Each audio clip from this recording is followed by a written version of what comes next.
بسم اللہ الرحمن الرحیم۔ السلام علیکم ورحمۃ اللہ وبرکاتہ۔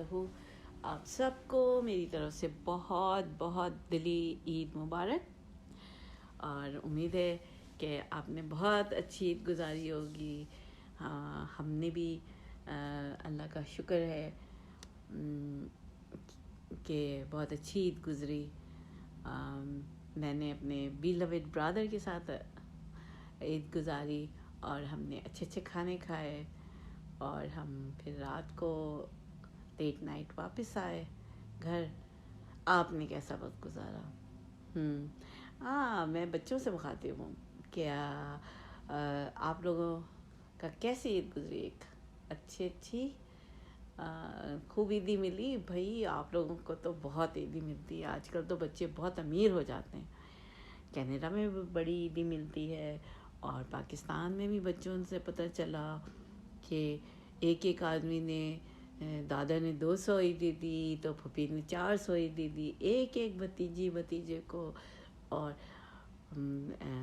بڑی عیدی ہوتی ہے آپ لوگوں کے پاس، اور آپ لوگ تو 1000 میں عیدی کما لیتے ہیں۔ تو آپ لوگ اپنی عیدی کا کیا کرتے ہیں؟ آپ کو پتہ ہے ہمیں کتنی عیدی ملتی تھی؟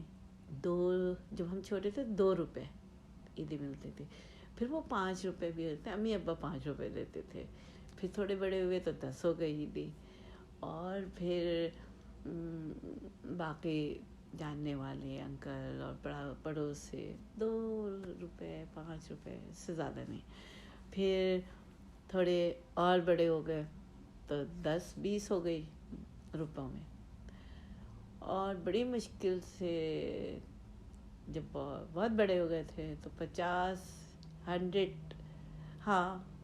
50 to 100، not more than that۔ تو ماشاءاللہ آپ لوگ تو بہت امیر ہو جاتے ہیں۔ تو پتہ ہے ہم اپنی عیدی کا کیا کرتے تھے؟ ہم اپنی عیدی جو ہمیں ملتی تھی ہم اپنی امی کو دے دیتے تھے، اور ہمارے ذہن میں ہوتا تھا کہ جب ہمیں دوسرے لوگ دے رہے ہیں تو امی کو بھی تو دینا ہوگا، پتہ نہیں امی کے پاس پیسے ہیں کہ نہیں، اور اماں جو تھیں وہ ہنستے ہوئے رکھ لیتی تھیں، ہماری عیدی ان کے پاس جمع ہو جاتی تھی۔ پھر بعد میں پتہ چلتا تھا وہ تو جمع ہے، اور پھر ہم کو ہمارے بڑے جو ہے نا اس کی کوئی کام کی چیز جو کہ یادگار ہو کے عیدی کے پیسوں سے لیے ہم کو دلا دیا کرتے تھے۔ تو یہ ہوتی تھی ہماری عیدی، اور اس کا استعمال آپ کیا کرتے ہیں مجھے بتائیے گا نیچے لکھ کے، اوکے؟ تو یہ ہے۔ اچھا، آج ہم کس موضوع پہ بات کریں گے؟ آج ابھی زیادہ پرانی بات نہیں ہے، دوزخ سے نجات کا عشرہ گزرا، آپ نے عید منائی ماشاءاللہ، اور ہم نے اللہ تعالیٰ سے اپنے گناہوں سے، اپنی غلطیوں سے استغفار کے ذریعے معافی مانگی، اور اللہ کی رحمت کے عشرے میں رحمت مانگی تھی، اور پھر ہم نے اپنے آپ کو جو ہے رمضان کمپلیٹ کرتے کرتے دوزخ سے نجات کے عشرے میں دوزخ سے نجات مانگی تھی، ہے نا؟ تو الحمدللہ ہر شخص اس وقت جس نے بھی روزہ رکھا ہے، اور چھوٹے بچے روزہ نہیں بھی رکھا ہوگا تو بھی زیادہ نیکیاں کمائی ہیں آپ سب نے، اور اللہ تعالیٰ آپ کی نیکیوں کو اور بڑھائے۔ تو آپ کو یاد ہے ایک دفعہ میں نے آپ سے کہا تھا کہ جب کوئی چیز آپ کے پاس بہت قیمتی ہوتی ہے تو پھر اس کی حفاظت بھی کرنی ہوتی ہے نا۔ کوئی چیز قیمتی مل جائے، پانا اتنی بڑی چیز نہیں ہے، لیکن اس کی حفاظت بہت بڑی چیز ہو جاتی ہے بعد میں، ہے نا؟ جتنا زیادہ ایکسپینسو چیزیں آپ کی ہوتی ہیں تو آپ کو کہا جاتا ہے کہ اس کی کیئر بھی اسی طرح کرنا، اچھا بار بار نہیں ملتی، تو ایسی آپ نے نیکیاں کمائی ہیں تو اس کی حفاظت بھی کیجیے گا۔ اچھا، ایک بات ہے کہ ہم نیکیاں کرتے کیوں ہیں؟ ہم نمازیں پڑھتے کیوں ہیں؟ ہم برائیوں سے بچتے کیوں ہیں؟ ہم اللہ کی راہ میں خرچ کرتے کیوں ہیں؟ ہم ایک دوسرے کو غلطیوں کو معاف کرتے کیوں ہیں؟ ہم اللہ سے معافی مانگتے کیوں ہیں؟ کوئی وجہ ہوگی نا۔ یہ سب کچھ ہم ایک بڑے مقصد کو پانے کے لیے، ہمارا ایک گول ہے نا کہ اللہ تعالیٰ ہم سے خوش ہو جائے، اور پھر ہمیں کچھ چاہیے، ہمیں جنت چاہیے نا، اور ہمیں دوزخ سے بھی بچنا ہے. تو ہمیشہ کا گھر جنت میں، جنت الفردوس، اللہ تعالیٰ ہم سب کو اس کے قابل بنائے. تو ہمارا گول تو یہ ہے، ہم اس لیے نہیں کیا کر رہے تھے، ٹھیک ہے، کہ ہمیں جنت ملے. تو اب ہم دیکھتے ہیں، آج ہم جنت کی سیر کرتے ہیں، ٹھیک ہے. دوزخ کے بارے میں ہم کبھی بات کریں گے، لیکن آج ہم بھائی جنت کی سیر کریں گے، ٹھیک ہے. خوشی کا موقع ہے. تو اللہ تعالیٰ ہم سب کو جنت میں جانے والا بنائے. تو جنت کیسی ہے، جنت میں کیا ہے، ہم وہ دیکھیں گے آج، ٹھیک ہے. حضرت ابو ہریرہ سے روایت ہے کہ رسول اللہ صلی اللہ علیہ وسلم نے بیان فرمایا کہ اللہ تعالیٰ کا ارشاد ہے کہ میں نے اپنے نیک بندوں کے لیے 2 چیزیں تیار کی ہیں جن کو نہ کسی آنکھ نے دیکھا، نہ کسی کان نے سنا، اور نہ کسی بشر کے دل میں ان کا خطرہ یا خیال ہی گزرا. اگر تم چاہو تو قرآن میں دیکھ لو، ٹھیک ہے.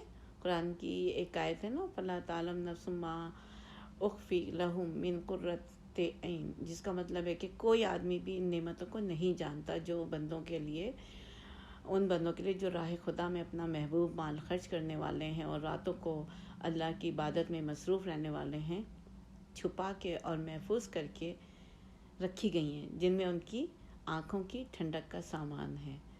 یہ حدیث قدسی ہے، یعنی یہ قرآن میں نہیں ہے، لیکن یہ جو آیت نہیں ہے، لیکن اللہ تعالیٰ کا ارشاد ہے اور حضور اکرم صلی اللہ علیہ وسلم نے بتایا ہے، تو اس کو ہم حدیث قدسی کے نام سے جانتے ہیں. تو اللہ نے اپنے بندوں کے لیے ایسی ایسی نعمتیں تیار کر رکھی ہیں، قربان جائیں بندے اپنے رب کریم کے اس کرم پر کہ اس نے اپنے نیک بندوں کے لیے کیا نعمتیں تیار کی ہیں. تو میں پتہ بار بار حوالے نہیں دوں گی، لیکن جو بھی باتیں آپ سے میں بات کروں گی وہ آتھینٹک ہے، قرآن اور حدیث سے ہے.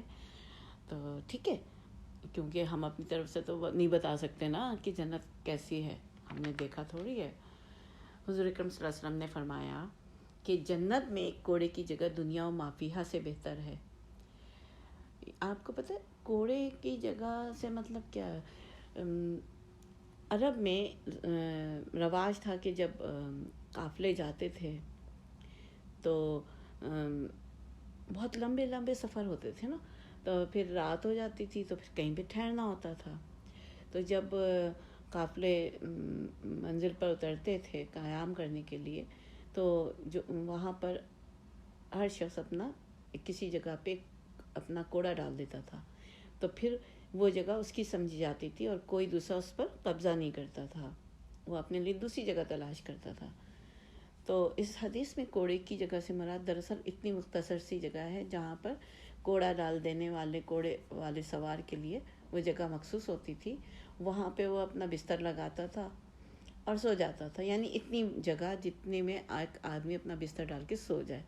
تو اتنی جگہ جو ہے جنت میں دنیا اور ما فیہا سے بہتر ہے. پھر حضرت انس سے روایت ہے، وہ کہتے ہیں کہ ان کو حضور اکرم صلی اللہ علیہ وسلم نے بتایا تھا کہ راہ خدا میں ایک دفعہ صبح کا نکلنا یا شام کا نکلنا دنیا و ما فیہا سے بہتر ہے. اگر اہل جنت کی بیویوں میں سے کوئی عورت زمین کی طرف جھانکے تو ان دونوں کے درمیان یعنی جنت سے لے کر زمین تک روشنی ہی روشنی ہو جائے گی اور مہک اور خوشبو سے بھر جائے گا جنت اور زمین کا درمیان، اور اس کے سر کی صرف اوڑھنی بھی دنیا اور ما فیہا سے بہتر ہے. یعنی کہ راہ خدا میں نکلنے یعنی اللہ کے دین کی خدمت کے سلسلے میں سفر کرنے اور چلنے پھرنے کی فضیلت بتائی ہے کہ ایک دفعہ صبح کا نکلنا یا شام کا نکلنا دنیا اور اللہ کی راہ میں دنیا اور ما فیہا سے بہتر ہے. تو یہاں صبح اور شام کا ذکر غالباً اس لیے کر دیا گیا کہ سفر جو ہوتا ہے وہ صبح یا شام کو ہی کیا جاتا تھا اس وقت، اور ورنہ اگر کوئی شخص دن کے درمیانی حصے میں خدمت دین کے کسی سلسلے میں جائے گا تو یقیناً اس کے جانے کی بھی وہی فضیلت ہوگی۔ پھر دوسرے حصے میں اہل جنت کی جنتی بیویوں کے غیر معمولی حسن اور جمال اور لباس کی قدر و قیمت کا ذکر کیا گیا۔ تو جنت میں اتنے خوبصورت لباس، اتنے قیمتی کہ صرف دوپٹہ جو ہے وہ اتنا قیمتی ہے کہ دنیا اور ما فیہا سے بہتر ہے۔ اللہ۔ پھر حضرت ابو ہریرہ روایت کرتے ہیں ایک اور جگہ کہ حضور اکرم صلی اللہ علیہ وسلم نے فرمایا کہ جنت میں ایک ایسا درخت ہے کہ سوار اس کے سائے میں 100 سال چلے اور پھر بھی اس کو پار نہیں کر سکے، اور جنت میں سے تم میں سے کسی کے کمان کے بقدر، کمان آپ کو پتہ ہے تیر کمان، جس سے پہلے زمانے میں جنگ ہوتی تھی یا شکار کرتے تھے تو تیر کمان میں رکھتے تھے نا، اتنی جگہ بھی اگر کسی کو مل جائے تو وہ بھی اس پوری کائنات سے بہتر ہے جس پر آفتاب طلوع ہوتا ہے یا غروب ہوتا ہے، یعنی اس دنیا سے بہتر ہے۔ کمان کے برابر جگہ بھی اگر کسی کو جنت میں ملتی ہے تو۔ حضرت جابر سے روایت ہے کہ حضور اکرم صلی اللہ علیہ وسلم نے بتایا کہ اہل جنت میں کھائیں گے بھی اور پیئیں گے بھی، لیکن نہ تو انہیں تھوک آئے گا اور نہ ہی انہیں باتھ روم جانے کی حاجت ہوگی، اور نہ ہی انہیں کبھی زکام نزلہ بھی ہوگا۔ تو کھانے کا کیا ہوگا؟ صحابہ نے پوچھا تو کیسے ہضم ہوگا، کیا ہوگا؟ تو بتایا، آپ نے فرمایا کہ بس دکار یعنی برب آ جائے گی اور پسینہ آئے گا، لیکن پسینے میں بھی اتنا بدبو نہیں ہوگی، مشک کی طرح خوشبو ہوگی وہاں کے پسینے میں، اور بس کھانا ہضم ہو جائے گا۔ اور اہل جنت کی زبانوں پر اللہ تعالیٰ کی طرف سے اللہ کی حمد و تسبیح اس طرح جاری ہوگی جس طرح تمہارا سانس جاری رہتا ہے، یعنی اس میں ہمیں خود اپنے ارادے کی ضرورت نہیں ہوگی، بس سانس کے ساتھ ہم اللہ کا شکر ادا کریں گے، اتنا خوش ہوں گے نا، جیسے آپ بہت خوش ہوتے ہیں نا تو آپ کہتے ہیں الحمدللہ مجھے اتنی خوبصورت چیز مل گئی ہے نا، ایسے جنت میں انسان بس اتنا خوش ہوگا، اتنی نعمتیں ہوں گی کہ بس اس کے سانس کے ساتھ ہی نا سبحان اللہ، الحمدللہ، اللہ اکبر، بس وہ کہتا رہے گا، خوش ہوتا رہے گا ہے، تو کتنا مزہ آئے گا وہاں پہ ہے۔ پھر ابو سعید اور ابو ہریرہ رضی اللہ تعالیٰ عنہ روایت کرتے ہیں کہ حضور اکرم صلی اللہ علیہ وسلم نے فرمایا کہ اللہ کی طرف سے ایک پکارنے والا جنت میں جنتیوں کو مخاطب کر کے پکارے گا کہ یہاں صحت ہی تمہارا حق ہے اور تندرستی ہی تمہارے لیے مقدر ہے، اس لیے اب تم کبھی بیمار نہیں پڑو گے، اور یہاں تمہارے لیے زندگی اور حیات ہی ہے، اس لیے اب تمہیں موت کبھی نہیں آئے گی، اور تمہارے واسطے جوانی اور شباب ہی ہے، اس لیے اب کبھی تمہیں بڑھاپا نہیں آئے گا، اور تمہارے واسطے یہاں چین اور عیش ہی ہے، اس لیے اب کبھی تمہیں کوئی تنگی اور تکلیف نہیں ہوگی۔ بریکنگ نیوز، ہاں، صرف آرام ہی آرام ہوگا جنت میں، کوئی تکلیف نہیں، کوئی بیماری نہیں، اور موت نہیں آئے گی، اور بڑھاپا بھی نہیں آئے گا کہ کمزوری ہو، اور آدمی ابھی تو آپ لوگ چھوٹے ہیں تو آپ سوچتے ہیں نا کہ ہم جلدی سے بڑے ہو جائیں تو ہم یہ کریں گے، اور بڑے ہونے کا مطلب بس آپ آئیڈیل چیز ہوتی ہے جوان ہو جائیں، بڑھاپا تو دور کی چیز ہوتی ہے نا۔ اور لیکن ایک بات بتاؤں راز کی، آ جاتا ہے بڑھاپا، پتہ ہی نہیں چلتا، وہ بھی آتا ہے۔ اچھا، تو جنت میں بس فار ایور جوان رہیں گے، اور ہمیشہ زندگی ہوگی، اور ہمیشہ آرام ہوگا، خوشی ہوگی، اور فرشتے خوشخبریاں سنایا کریں گے ہے۔ پھر حضرت ابو ہریرہ سے روایت ہے، کہتے ہیں کہ میں نے رسول اللہ صلی اللہ علیہ وسلم سے پوچھا کہ مخلوق کس چیز سے پیدا کی گئی؟ آپ نے فرمایا پانی سے. پھر ہم نے عرض کیا کہ جنت کس چیز سے بنی ہوئی ہے، یعنی اس کی تعمیر پتھروں سے ہوئی ہے یا اینٹوں سے یا کس چیز سے ہوئی ہے؟ تو حضور اکرم صلی اللہ علیہ وسلم نے فرمایا اس کی تعمیر اس طرح ہے کہ ایک اینٹ سونے کی اور ایک اینٹ چاندی کی، اور اس کا مسالہ جس سے اینٹوں کو جوڑا گیا تیز خوشبودار مشک ہے، اور وہاں کے سنگریزے جو بچھے ہوئے ہیں وہ موتی اور یاقوت ہیں، اور وہاں کی خاک جو ہے گویا زعفران ہے، یعنی وہاں پہ جو مٹی ہے یا جو فرش ہوگا وہ زعفرانی کلر جیسا ہوگا.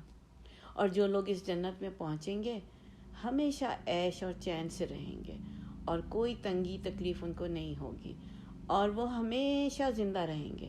وہاں ان کو موت نہیں آئے گی، اور کبھی ان کے کپڑے پرانے اور خستہ نہیں ہوں گے، اور ان کی جوانی کبھی زائل ہی نہیں ہوگی. ہاں، کبھی بوڑھے نہیں ہوں گے. حضرت ابو ہریرہ کے پہلے سوال کے جواب میں جو آپ نے بتایا نا کہ عام مخلوق پانی سے پیدا کی گئی، تو آپ دیکھیں کہ اللہ تعالیٰ نے قرآن مجید میں بتایا نا ہمیں واللہ خلق کل دابۃ من ماء، اور دوسری جگہ بتایا کہ وجعلنا من الماء کل شیء حی، جس کا مطلب یہ ہوا کہ ہر جاندار پانی سے پیدا کیا گیا. اور پھر دوسرے سوال کے جواب میں جنت کی تعمیر اور وہاں کے فرش اور وہاں کی خاک کے بارے میں حضور اکرم صلی اللہ علیہ وسلم نے بتایا کہ اس کی اصلی حقیقت کیا ہوگی وہ ہم دیکھیں گے، لیکن کتنا خوبصورت ہے سب کچھ ہے.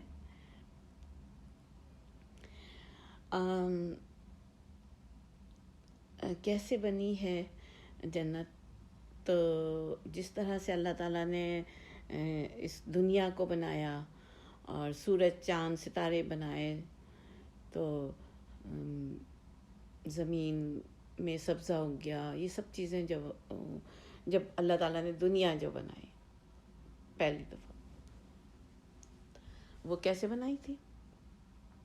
انما امرہ اذا اراد شیئا ان یقول لہ کن فیکن. تو بس اللہ کے حکم کن کے ذریعے دنیا بن گئی، یہ ساری چیزیں بنی. اسی طرح جنت بھی بن جائے گی. اس کو جو ہے نا کوئی ہمارے لیے مزدور نہیں بنائیں گے، بس وہ اللہ کے حکم کن سے بن جائے گی. پھر اور کیا ہے اللہ تعالیٰ نے ہمارے لیے خوشخبری رکھی ہے جنت میں. حضرت ابو سعید بتاتے ہیں کہ رسول اللہ صلی اللہ علیہ وسلم نے بتایا کہ جنتی جب جنت میں پہنچ جائیں گے اور وہاں کی نعمتیں ان کو عطا ہو جائیں گی، تو اللہ تعالیٰ ان کو مخاطب کر کے فرمائیں گے اے اہل جنت، وہ عرض کریں گے کہ اے ہمارے رب، ہم حاضر ہیں حاضر ہیں. ایسے کرتے ہیں اللہ میاں کیسے بولیں گے اور بندے کیسے کہیں جواب دیں گے. وہ حدیث کے الفاظ میں کہتی ہوں میں، ان اللہ تعالی یقول لأہل الجنت یا اہل الجنت فیقولون لبیک لبیک ربنا وسعدیک والخیر کلہ فی یدیک فیقول هل رضیتم. اللہ تعالیٰ اپنے بندوں سے مخاطب ہو کر پوچھیں گے کہ اے اہل جنت، تو جنت والے کہیں گے اے ہمارے رب، ہم حاضر ہیں، ہم حاضر ہیں آپ کی بارگاہ قدس میں، ہم حاضر ہیں، اور ساری خیر اور سب بھلائی آپ ہی کے قبضے میں ہے، اور جس کو آپ جو چاہیں عطا کریں اور جو چاہیں عطا نہ کریں. پھر اللہ تعالیٰ ان بندوں سے کہیں گے کہ تم خوش ہو، راضی ہو، جنت اور جو نعمتیں تمہیں جنت میں دی گئیں ان سے تم راضی ہو؟ یہ جنتی بندے عرض کریں گے اے پروردگار، جب آپ نے ہمیں یہاں وہ کچھ نصیب فرمایا جو اپنی کسی مخلوق کو نہیں دیا تھا، یعنی آپ کی بخشش اور آپ کے کرم سے جب یہاں وہ نعمتیں اور وہ راحتیں اور لذتیں نصیب ہوئیں جو دنیا میں کسی بڑے سے بڑے کو بھی نصیب نہیں تھیں، تو ہم کیوں راضی اور خوش نہیں ہوں گے؟ اس کے بعد اللہ تعالیٰ فرمائیں گے کیا میں تمہیں اس سب سے اعلیٰ اور افضل ایک چیز اور دوں؟ وہ بندے عرض کریں گے خداوندہ وہ کیا چیز ہے جو اس جنت اور اس کی نعمتوں سے بھی افضل ہے؟ اللہ تعالیٰ فرمائیں گے میں تم کو اب اپنی دائمی اور ابدی رضا مندی اور خوشنودی کا تحفہ دیتا ہوں، اس کے بعد اب میں کبھی تم پر ناراض نہیں ہوں گا. کہ پھر کبھی بھی بندے اللہ کو ناراض نہیں کریں گے، کبھی بھی ناراض نہیں ہوں گے اللہ تعالیٰ اس کے بعد، کیونکہ ہم وہاں کوئی گناہ ہی نہیں کریں گے، اور وہاں پہ شیطان بھی نہیں ہوگا نا، جو انسان کو کہتے ہیں نا یہ کر لو، یہ کام کر لو، بڑا مزہ آئے گا. وہاں شیطان نہیں ہوگا، اور بس سب سے بڑی نعمت حاصل ہو جائے گی انسان کو، جنت. اور پھر سب سے بڑھ کے ہم جنت میں جانا کیوں چاہتے ہیں کہ اللہ کی رضا اور خوشنودی وہ بھی مل جائے گی ماشاء اللہ. پھر اور کیا ہے جنت میں؟ ہر نعمت اور خواہش انسان پائے گا، بے شمار نعمتیں، بے شمار خوشیاں جنت میں، لاکھوں گنی نعمتیں پائے گا انسان، جو تصور میں بھی آ سکتی ہے انسان کے دل اور تمنا اور تڑپ میں نا، بس انسان چاہے گا اور اس کو مل جائے گا ہے. تو اس سے بھی بڑھ کے کیا اتنا کچھ پتہ ہے. کوئی ذرا سی چیز ملتی ہے تو ہم اس کو انجوائے کرتے ہیں، اس کو دیکھتے ہیں، خوش ہوتے ہیں. میرے نئے فون میں یہ اپلیکیشن ہے نئی، یہ بھی کر سکتے ہیں، یہ بھی کر سکتے ہیں، گیم بھی دیکھ سکتے ہیں کتنی چیزیں ہوتی ہیں. اور جنت میں چیزیں ملتی جائیں گی تو ایک ایک چیز کو ہم مزے کریں گے اور اس کو انجوائے کریں گے اور خوش ہوں گے. پھر اب تو رضا بھی مل گئی، اب اس کے علاوہ کیا چیز بچ گئی؟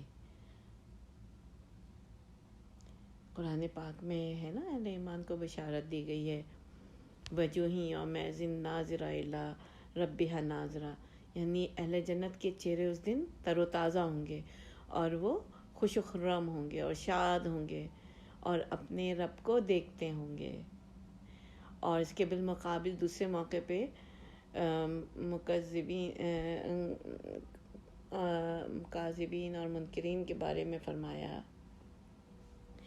کہ وَإِنَّهُمْ مِنْ رَبِّهِمْ يَوْمَئِذٍ لَمَحْجُوبُونَ، یعنی یہ بد نصیب لوگ اس دن اپنے رب سے روک دیے جائیں گے، اس کی زیارت اور اس کی دید سے محروم ہوں گے. وہاں پر کیا ملے گا جنت میں؟ سب سے بڑی نعمت.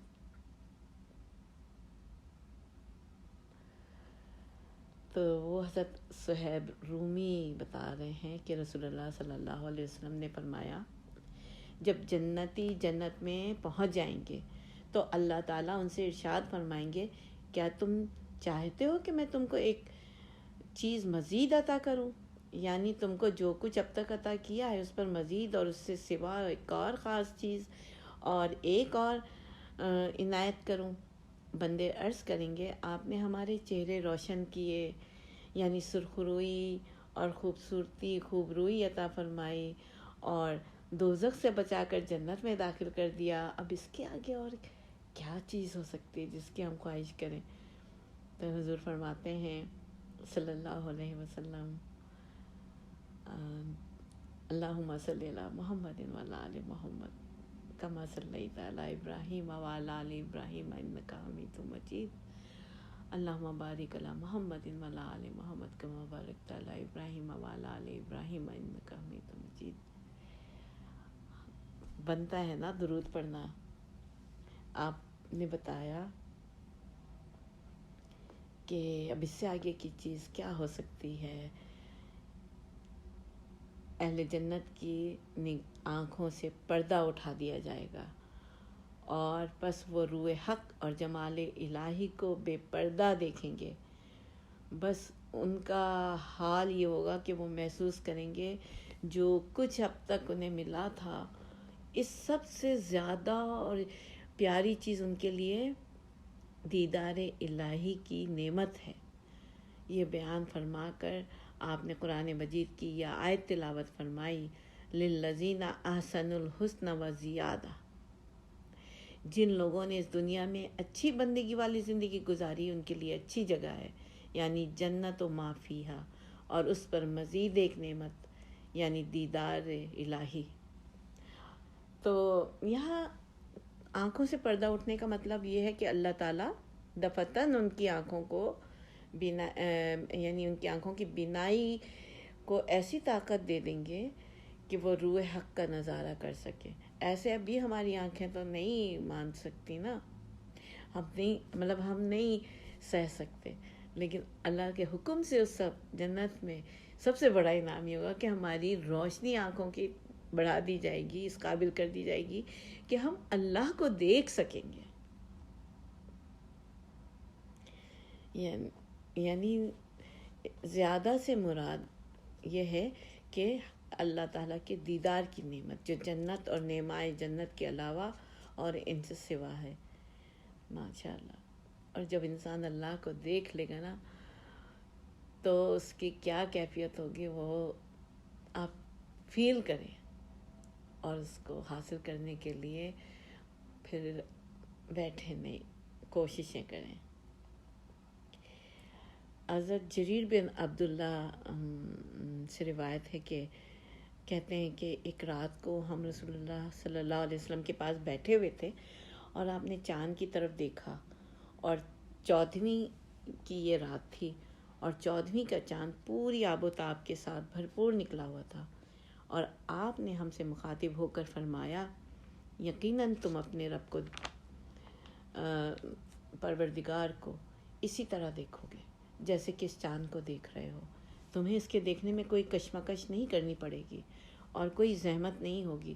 بس اگر تم یہ کر سکو کہ طلوع آفتاب سے پہلے کی نماز اور غروب آفتاب سے پہلے کی نماز کے مقابلے میں کوئی چیز تم پر کبھی غالب نہ آئے، یعنی کوئی مشغلہ، کوئی دلچسپی، کوئی آرام طلبی ان نمازوں سے کہ وقت تمہیں نہ روکے.